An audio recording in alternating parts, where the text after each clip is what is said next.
या पक्षात या चाकणकर बाईमुळे कुठलीही महिला काम करणार नाही।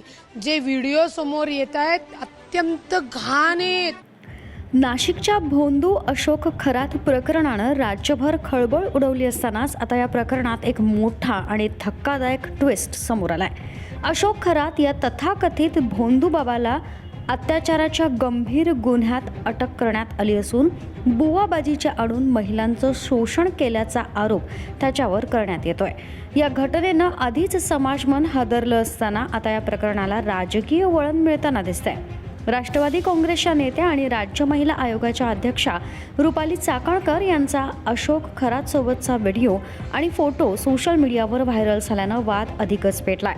या व्हिडिओमध्ये पाद्यपूजा केल्याचा दावा करण्यात येत असून त्यावरून विरोधकांनी जोरदार टीका सुरू केली आहे। खासदार संजय राऊत यांनी रुपाली चाकणकर यांच्या राजीनाम्याची मागणी केली आहे, तर राष्ट्रवादीच्या नेत्या रुपाली पाटील ठोंबरे यांनीही या प्रकरणावरून आक्रमक भूमिका घेत चाकणकरांवर निशाणा साधलाय। रुपाली ठोंबरे पाटील यांनी फेसबुक पोस्ट करत राज्य महिला आयोगाच्या रुपाली चाकणकर फरार बजावटाली अशी टीका केली असून चाकणकर पक्षाच्या प्रदेशाध्यक्ष असल्यानं निश्चित बदनामी होत आहे। चाकणकरांना सहआरोपी करून या प्रकरणाशी निगडीत सर्वांवर गुन्हा दाखल करण्याची मागणी त्यांनी केली आहे। महिला आयोगाच्या अध्यक्षांचं पाठबळ असल्यामुळेच अशा भोंदू बाबांची हिंमत वाढते। यामागे आणखी कोणते राजकीय हस्तक्षेप आहेत का याचाही तपास व्हायला हवा असंही त्यांनी म्हटलंय। माझी मुख्यमंत्र्यांना विनंती आहे, तातडीने चाकणकर यांचा राजीनामा घेणं गरजेचं आहे। जर चाकणकरांना कुठे नैतिकता उरली असेल तर त्यांनी स्वतःहून राजीनामा द्यावा।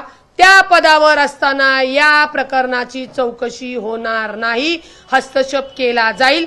आम्हाला या गुन्ह्यामध्ये कायद्यामध्ये कुणाचाही हस्तक्षेप नको आहे आणि जर तुम्ही राजीनामा दिला नाही तर महाराष्ट्रातल्या संबंध कानाकोपऱ्यातनं तुम्हाला आंदोलन दिसेल आणि त्याची तोशीस ही सरकारवर असेल। दरम्यान या प्रकरणात पुढे आणखी कोणकोणती नवी नावं समोर येणार आणि तपासातून काय निष्पन्न होणार याकडे संपूर्ण राज्याचं लक्ष लागलंय।